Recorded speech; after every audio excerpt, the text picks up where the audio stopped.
होमोर्ज जल डमरू मध्य में जो कुछ हुआ उसने पूरी दुनिया को जैसे हिला दिया है। ये बड़ी खबर के साथ करते हैं शुरुआत। खबर ये मिल रही है कि तो ये चीज जब से मैंने पढ़ी, कैसे कार्रवाई करा है, लोग सोच ही नहीं पा रहे कि कैसे हो गया। ये मिरेकल है मॉडर्न वॉरफेयर में, और ये पढ़ाया जाना चाहिए कि कैसे ये काम कर गया। हर किसी को सोचने पर मजबूर कर दिया। दोस्तों, हारमुज की उफनती लहरों पर जब संकट गहराया तो पूरी दुनिया की नजरें एक बार फिर भारत पर टिक गई। लेकिन फिर वह खबर आई जिसने सबको हैरान कर दिया। एक जहाज जिस पर 24 नहीं बल्कि पूरे 21 भारतीय नागरिक सवार थे, वह अचानक ईरानी कब्जे से मुक्त हो गया। एक्सपेक्टेड थी, लेकिन इतनी एक्सपेक्टेड नहीं थी कि पूरी आलमी सतह के ऊपर इस हवाले से बात होगी। भारत जंग के हवाले से एक रिपोर्ट सामने आई है। This is a very big victory for. अब इसको आलमी सतह के ऊपर अगर देखा जाए तो क्या हम ये समझें राना साहब कि इस बात का इदराक हो चुका? हारमुज की उस काली रात में भारत के मार्कोस कमांडो ने मिशन अंजाम दिया कि नाक के नीचे से उसी के इलाके में घुसकर भारत ने अपनी ताकत का ऐसा लोहा मनवाया कि तेहरान को झुकने पर मजबूर होना पड़ा। कल जो वाकया पेश आया वो आपके नजदीक कितना अहम है? क्योंकि समझने वाले ये भी समझ सकते हैं कि इसमें ईरान इन्वॉल्व हो सकता है, इसकी टाइमिंग बहुत अहम हो सकती है, और जिस इवेंट पे ये हुआ उसकी सिक्योरिटी तो मल्टी लेयर्ड थी। कह सकते हैं कि सिक्योरिटी ब्रीच करना आसान था, तो ये क्यों हो गया, कैसे हो गया ये? पूरी दुनिया अब सिर्फ एक ही सवाल पूछ रही है, क्या मार्कोस कमांडो चुपचाप आए और अपने लोगों को छुड़ाकर ले गए? एक खबर में देख रही थी जो चल रही थी, कुछ लोग ये कह रहे हैं कि 2 इंडियन एयरक्राफ्ट कैरियर्स अरेबियन सी में देखे गए हैं, और उसमें सबमरीन्स भी हैं, उसमें एयरक्राफ्ट्स भी हैं। जैसे कि आप जान सकते हैं, आपने फिल्मों में देखा होगा, पता ही है कि एयरक्राफ्ट कैरियर्स जो हैं वो जब कहीं पर मौजूद हो तो उसमें कितना इक्विपमेंट हो सकता है, और जब वो किसी जगह पर चलते हैं किसी सी में, जैसे कि अरेबियन सी के बारे में कहा जा रहा है, तो वो कैसे नज़र आते हैं। अब उनकी एक गूंज होती है, गूंज से मुराद ये है कि एक धमक होती है, एक रोब और दबदबा होता है जब किसी का कोई एयरक्राफ्ट कैरियर कहीं जा रहा हो।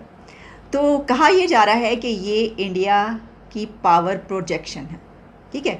अब अरेबियन सी में है तो आप इसको कहेंगे कि ये किसके लिए, ये पाकिस्तान के लिए भी हो सकता है, लेकिन मैं इसको ये नहीं समझती कि ये पाकिस्तान को थ्रेट करने के लिए अरेबियन सी में इंडिया के एयरक्राफ्ट कैरियर देखे गए हैं। ऐसा नहीं है। मतलब ठीक है, आप इसका भी तज्जिया कर सकते हैं, लेकिन मेरा ख्याल है कि ये पाकिस्तान को थ्रेट करने से ज़्यादा या पाकिस्तान को दिखाने से ज़्यादा कुछ और कंट्रीज़ को दिखाने के लिए ऐसा किया गया है। भाई ने भारत की ताकत और उसकी कूटनीति के बारे में एक बहुत ही दमदार और प्रभावशाली संदेश पूरी दुनिया को दे दिया है। 21 भारतीय नागरिकों की सुरक्षित वापसी निस्संदेह एक बहुत बड़ी जीत थी, एक ऐसी जीत जिसने देश को राहत की सांस दी, और मार्कोस कमांडो के साय ने इसे और भी दमदार बना दिया। इंडिया के जो नेशनल सिक्योरिटी एडवाइज़र हैं अजीत डोवल साहब, वो बड़े एक अनप्रेसिडेंटेड ट्रिप में यूएई गए हैं, और उनकी यूएई की जो लीडरशिप है उनसे मुलाकात हुई है। That is very interesting meeting by the way. अगर आप इसको देखें, इस मीटिंग को देखें और थोड़ा स्टडी करें तो आपको एक चीज़ पता चलेगी कि नॉर्मली NSA डोवल नहीं जाते होते, लेकिन उनको मोदी साहब ने भेजा है।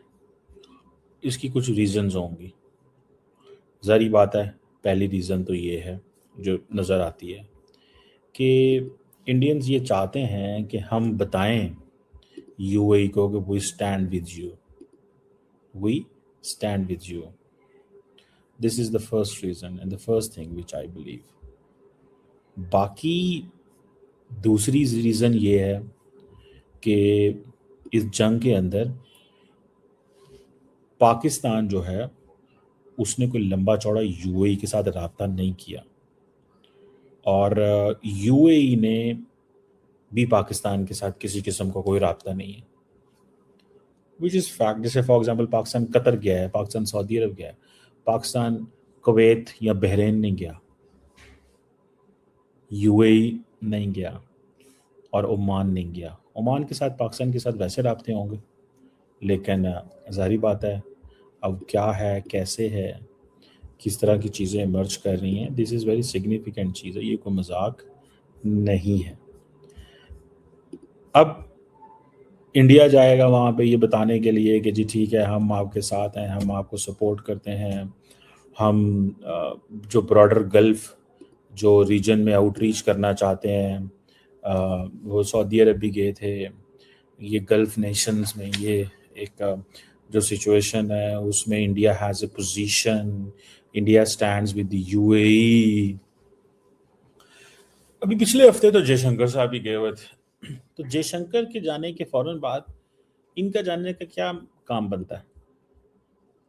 जयशंकर के जाने के फौरन बाद इनका क्या बनता है? क्यों पीजे मीर, डू यू एग्री कि यूएई, इंडिया और इजराइल का नेक्सस जो है ये डेंजरस है? देखिए, यूएई ने तो आपने जैसे आपको पता है कि उन्होंने तो वेलकम करना शुरू कर दिया है इजराइलीज को इनटू दुबई, और वो आ रहे हैं। उन पे कुछ सिक्योरिटी मेजर्स भी उन्होंने लिए हैं क्योंकि अटैक ना उनके ऊपर हो। बहरहाल ये चीज़ें चलती रहेंगी। देखिए, हमें इसकी परवाह नहीं होनी चाहिए सिटिंग इन पाकिस्तान कि यूएई किसके दोस्तियां कर रहा है या इंडिया किससे कर रहा है, क्योंकि मुबशर हमारी जितनी भी जो पॉलिटिक्स होती है, एनालिसिस होती है, वो इंडिया सेंट्रिक है। इंडिया की दोस्ती उनके साथ है जिनके हमारे साथ भी है, उनकी दुश्मनी उनके साथ है जिसके हमारे साथ भी है। तो we shouldn't worry about what is happening. What we need to be worrying is कि ये जो एक्सपेंशनिस्ट डिजाइन्स हैं इजराइल के, that is the worrisome factor. सवाल तो बनता है कि नहीं बनता है? सवाल ये बनता है कि नहीं बनता? ठीक है जी। अब देखते हैं कि इससे क्या मीनिंग निकाला जाएगा, क्या मीनिंग निकाला जाएगा। मिसाल के तौर पे अब वो हमारे दोस्त इंडिया के अंदर अब बहुत सारी चीज़ें निकाल रहे हैं कि जी देखें, ईरान भी पाकिस्तान से खुश नहीं है, पाकिस्तान हमारा गुड फ्रेंड एंड नेबर है, लेकिन ये एक अच्छा इंटरमीडिएट नेबर नहीं है, इसकी क्रेडिबिलिटी नहीं है। ये बहुत सारे सोशल मीडिया अकाउंट्स ईरान के अंदर से वो कर रहे हैं। वो हम पे अमेरिका की मर्जी मुसल्लत करना चाहते हैं, इस तरह की चीज़ें।